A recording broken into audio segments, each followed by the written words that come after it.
बिस्मिल्लाहिर्रहमानिर्रहीम। अस्सलाम वालेकुम नाजरीन, आपका अपना मेज़बान नसीम अकबल ख़ान आपकी खिदमत में हाज़िर है। आज का हमारा सवाल है कि वो क्या है जिसे डूबता देखकर कोई भी बचाने नहीं जाता। भाई आजकल तो हाँ सारे दे डाउन इन भाई नहीं है जी मौजूदा हुकूमत आई है। भाई जी महंगाई बड़ी है बहुत हालात बेड़े हुए ना अच्छा ये दसो केड़ी शह जी डुबदी भी होवे तो बचाण को नहीं जाता। ये भाई जी अल्लाह ही मारे सारे हुण की है कि अल्लाह मारे सारे दा हर बंदे डुबदा पिया अल्लाह ही मारे एक डुबदा पे वेख रहे हो तुसी बचाण ही नहीं हो जाते। कोई है वो जी शह नहीं को सर कोई पता नहीं इस टाइम बंदे आप डुबे पे आप डुबे पा भाईजान वो केड़ी शह जी डुबदी भी होवे बंदा बचाण नहीं जाता। नहीं पता ਜਿਹੜੇ ਮੌਜੂਦਾ ਹਾਲਾਤ ਜਾ ਰਹੇ ਨੇ ਉਹਦੇ ਤੋਂ ਮੁਤਮਿਨ ਹੋ ਕੋਈ ਨਜ਼ਰ ਆ ਰਿਹਾ ਹਾਲਾਤ ਬਿਹਤਰ ਹੋਣਗੇ ਕਿ ਨਹੀਂ।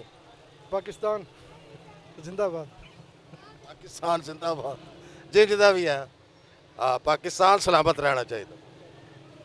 क्या आप मुतमिन हैं कि आप ये समझते हैं कि कुछ हालात इससे बेहतर होंगे नहीं होंगे क्या होंगे बेहतर हो जाएंगे इंशाल्लाह। अच्छा केड़ी चीज़ है जी डुबदी भी होवे तुसी फिर भी बचाण नहीं जाते। इंशाल्लाह सब कुछ ठीक हो जाएगा, डुबदियां भी तर जाएंगे इंशाल्लाह। सलाम तो दो सर सरगोदा वाह वाह जी वाह शहीनों का शहर। हाँ जी अच्छा जेड़ा मौजूदा हालात जा रहे हैं मुतमिन हो तो नहीं जी कोई चेंजिंग नज़र आती है। नहीं जी अच्छा ये दसो केड़ी शह जी डुबदी भी होवे तुहाडे सामने हाँ जी हाँ जी तुसी हुण फिर भी बचाण नहीं चाहते। कोई इंसान डूबता है तो मैं जावांगा इंशाल्लाह। हाँ जी ऐसी चीज़ है तां ही तो मैं सवाल किया तुसी है भी जल्दी चो जल्दी दस दो मुईशा सारी डूब रही है जी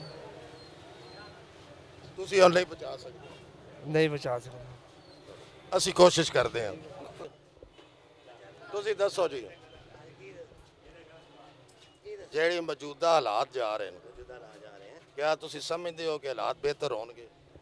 जी बेहतर होने चाहिए हालात मुतमिन हो कि हुकूमत कुछ एक बेहतर करेगी। ना भी मुतमिन होई हुकूमत की तो मननी है ना सी फिर हुकूमत की मननी है। ਦੱਸੋ ਵੀ ਕੋਈ ਚੀਜ਼ ਐਸੀ ਹੈ ਜਿਹੜੀ ਤੁਹਾਡੇ ਸਾਹਮਣੇ ਡੁੱਬ ਰਹੀ ਹੈ ਤੁਸੀਂ ਵੇਖ ਵੀ ਰਹੇ ਹੋ ਤੁਸੀਂ ਹੁਣ ਫਿਰ ਵੀ ਬਚਾ ਨਹੀਂ ਸਕਦੇ ਹੋ ਕਿਹੜੀ ਚੀਜ਼। मैं तैरी नहीं आती मैं बंदे नहीं बचा सकता मैं तैरी नहीं आती मैं बंदे नहीं बचा सकता। नहीं बचा सकते आप बच जाओगे। आप बच जाएंगे पहले अपने आप ਤੇ ਤੁਸੀਂ ਪੁੱਠਾ ਪੰਗਾ ਹੀ ਨਾ ਲੈਣਾ। पहले अपने आप ਨੂੰ बचाना है। ਹਾਲਾਤ ਜਾ ਰਹੇ ਨੇ ਕੋਈ ਤੁਹਾਡੇ ਬਿਹਤਰੀ ਨਜ਼ਰ ਆਂਦੀ ਹੈ ਵੀ ਕੋਈ ਬਿਹਤਰ ਕਰਨ। रेड आ गया और ये सुन रहा देना ਅੰਦਰ ਆਣ ਦੇ ਜਿਹੜੇ ਤਿਆਰ ਹੈ ਪਤਾ ਨਹੀਂ ਕੀ ਆ ਰਿਹਾ हालात बहुत खराब है। ਕੋਈ ਚਾਂਸ ਹੈ नहीं कोई चांस नहीं है। ਨਹੀਂ ਮੁਤਮਿਨ। 100 ਰੁਪਏ ਕਿਲੋ 120 ਇਹ ਅੰਬ ਕਿਹੜੇ ਸ਼ਹਿਰ ਤੋਂ ਆਇਆ ਬਸ ਸਿੰਧ ਵਾਲੀ ਸਾਈਡ ਤੋਂ ਹੀ ਆ ਰਿਹਾ। ਔਰ ਸਿਰਫ ਸਿੰਧ ਤੋਂ ਯਾਰ ਉਹ ਸਿੰਧ ਤੋਂ ਹੀ ਹੈ। ਕਿਸ ਤਰ੍ਹਾਂ ਹੈ 100 ਰੁਪਏ ਕਿਲੋ 120 ਰੁਪਏ ਸਸਤੇ ਹੀ ਹੈ। ਤੁਹਾਡਾ ਕੰਮ ਸ਼ਾਮ ਅੱਜ ਕੱਲ ਕੈਸਾ ਕੰਮ ਅੱਲਾ ਦਾ ਸ਼ੁਕਰ ਬਸ ਠੀਕ ਹੈ। ਹਾਲਾਤ ਪੂਰੇ ਟਮਾੜੇ ਹੀ ਹਨ ਬਸ ਕੰਮ ਮਹਿੰਗਾਈ ਹੈ ਗਾਹਕ ਹੈ ਕੋਈ ਨਹੀਂ ਗਾਹਕ ਇਸ ਤੋਂ ਪਹਿਲੇ ਜਿਹੜੇ ਹੁਕੂਮਤ ਸੀ ਉਹਦੇ ਹਾਲਾਤ ਇਸ ਤੋਂ ਬਿਹਤਰ ਸਨ ਜਾਂ ਉਹ ਵੀ ਇੰਜ ਹੀ ਸੀ। ਇੰਜੀ ਸੀ ਇਹ ਵੀ ਇਹਨਾਂ ਨਾਲੋਂ ਬਦਤਰ ਹੋਈ ਹੈ। ਅੱਛਾ ਕੋਈ ਚਾਂਸ ਨਜ਼ਰ ਆਉਂਦੇ ਨਹੀਂ ਕੋਈ ਨਹੀਂ ਫਿਲਹਾਲ ਤੇ ਕੋਈ ਨਹੀਂ। ਅੱਛਾ ਇਹ ਦੱਸੋ ਇੱਕ ਚੀਜ਼ ਤੁਹਾਡੇ ਸਾਹਮਣੇ ਡੁੱਬਦੀ ਪਈ ਹੈ ਤੁਸੀਂ ਵੇਖਦੇ ਵੀ ਪਿਆ ਡੁੱਬ ਰਹੀ ਹੈ ਤੁਸੀਂ ਹੁਣ ਫਿਰ ਵੀ ਨਹੀਂ ਬਚਾ ਸਕਦੇ ਕੌਣ ਕਿਹੜੀ ਚੀਜ਼ ਹੈ ਉਹ। ਕੋਈ ਨਹੀਂ ਖਾਣ ਦੀ ਮਾਲੂਮਾਤ। ਕੀ ਨਾਂ ਹੈ। ਮੀਆਂ ਆਸਫ ਮੀਆਂ ਆਸਫ ਸਾਹਿਬ ਕਿੱਥੋਂ ਦੇ ਹੋ। ਮਲਕਵਾਲ ਦੇ। ਮੀਆਂ ਸਾਹਿਬ ਇਹ ਦੱਸੋ ਵੀ ਜਿਹੜੇ ਮੌਜੂਦਾ ਹਾਲਾਤ ਨੇ ਕੋਈ ਬਿਹਤਰ ਲੱਗਦੇ ਨੇ ਤੁਹਾਨੂੰ। ਸਾਨੂੰ ਇਤਨਾ ਪਤਾ ਹੈ ਰਕਸ਼ਾ ਚਲਾਨੇ ਆ ਤੇਲ ਮੱਗ ਹੈ ਬਾਕੀ ਗੁਜ਼ਾਰਾ ਹੋ ਰਿਹਾ। ਅਲਹਮਦੁਲਿਲਾ ਮੁੜ ਹੁੰਦਾ ਹੀ ਰਹਿਣਾ ਜਿਤਨੇ ਤਾਈਂ ਅੱਲਾ ਦਾ ਕਰਮ ਹੈ ਮੁੜ ਹੁੰਦਾ ਹੀ ਰਹਿਣਾ।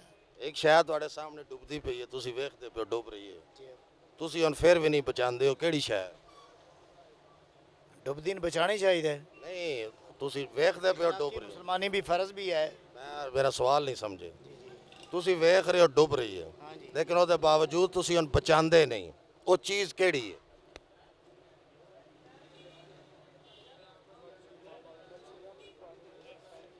ਫਿਲਹਾਲ ਮੇਰੇ ਖਿਆਲ ਚ ਤੇ ਜਿਹੜੇ ਹਾਲਾਤ ਬਣੇ ਖਲੇ ਨਾ ਆਵਾਮ ਹੀ ਬੁੱਢ ਰਹੀ ਹੈ। ਹਾਂ ਨਾਂ ਤੇਰਾ ਉਸਮਾਨ ਸਮਾਨ ਕਿੱਥੋਂ ਦਾ ਹੈ? ਕਲਵਾਲ ਦਾ ਇਹ ਜਿਹੜੇ ਮੌਜੂਦਾ ਹਾਲਾਤ ਨੇ ਇਸ ਟਾਈਮ ਮੁਲਕ ਦੇ ਹਾਲਾਤ ਇਹਨਾਂ ਤੋਂ ਠੀਕ ਮੁਤਮਿਨ ਨੇ ਤੂੰ ਯੰਗ ਮੈਨ ਹੈ ਨਾ जी हाँ मुतमैन नहीं हाँ ਪਹਿਲੀ ਹਕੂਮਤ ਬਿਹਤਰ ਸੀ ਜਾਂ ਹੁਣ ਵਾਲੀ पहली बेहतर सी ਇਹਦੇ ਨਾਲੋਂ जी हाँ ਇਹ ਜਿਹੜੀ ਹੁਣ ਆਈ ਹੈ ਇਹਦੇ ਤੋਂ ਤੁਹਾਨੂੰ ਤਵੱਕੋ ਹੈ ਵੀ ਕੋਈ ਅੱਛਾ ਬਿਹਤਰ ਕਰੇਗੀ ये अगे नाल सन लई सी दी ਇਹ ਟਾਈਮ ਬਿਨ ਪੂਰਾ ਕਰਨਾ ਚਾਹੀਦਾ ਜਾਂ ਇਲੈਕਸ਼ਨ ਕਰਵਾਉਣੇ ਚਾਹੀਦੇ ये इलेक्शन करवाना चाहिए ਅੱਛਾ ਕੋਈ ਚੀਜ਼ ਐਸੀ ਤੇਰੇ ਸਾਹਮਣੇ ਡੁੱਬਦੀ ਪਈ ਹੈ ਤੂੰ ਵੇਖ ਵੀ ਰਿਹਾ ਤੂੰ ਹੁਣ ਫਿਰ ਵੀ ਬਚਾਉਂਦਾ ਨਹੀਂ ਉਹ ਕਿਸ ਚੀਜ਼ ਦਾ ਨਾਂ ਕੀ ਹੈ उस ना सन तो पता को नहीं ਇੱਥੇ ਵੀ ਜ਼ਰਾ ਦਿਮਾਗ ਲੜਾ दिमाग इतना ना हो फिर की करिए ਨਹੀਂ ਆ ਰਿਹਾ नहीं आ रहा तुसी दस दियो ਤੂੰ ਕਿਹੜੇ ਪਿੰਡ ਦਾ कलोहाल दा ਮਨ ਲੱਭ ਕੇ ਦੱਸਣਾ ਜ਼ਰੂਰ ठीक हो गया दस दियां दे ਕਰਨਾ ਇੱਕ ਤੁਹਾਡੇ ਨਾਲ ਨਹੀਂ ਹੈ ਸਾਰੇ ਜਿਹੜੀ ਮੌਜੂਦਾ ਹਕੂਮਤ ਜਾ ਰਹੀ ਹੈ ਜਿਹੜੀ ਮਹਿੰਗਾਈ ਤੁਸੀਂ ਤੇ ਤੋਂ ਮੁਤਮਿਨ ਹੋ ਕਿ ਇਹ ਹਕੂਮਤ ਬਿਹਤਰ ਕਰੇਗੀ ਕਿ ਨਹੀਂ ਜਾਂ ਇਸ ਹਕੂਮਤ ਨੇ ਟਾਈਮ ਪੂਰਾ करना चाहिए या नहीं बिस्मिल्लाहिर्रहमानिर्रहीम ये हुकूमत इंशाअल्लाह ताला जनाब 2023 तक टाइम पूरा करेगी।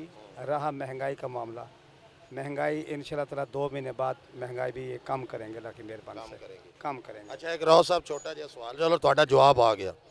ਇੱਕ ਚੀਜ਼ ਤੁਸੀਂ ਵੇਖ ਰਹੇ ਹੋ ਕਿ ਡੁੱਬ ਰਹੀ ਹੈ ਆਪਣੀ ਅੱਖਾਂ ਨਾਲ ਲੇਕਿਨ ਹੁਣ ਤੁਸੀਂ ਬਚਾ ਨਹੀਂ ਸਕਦੇ ਉਹ ਚੀਜ਼ ਕਿਹੜੀ ਹੈ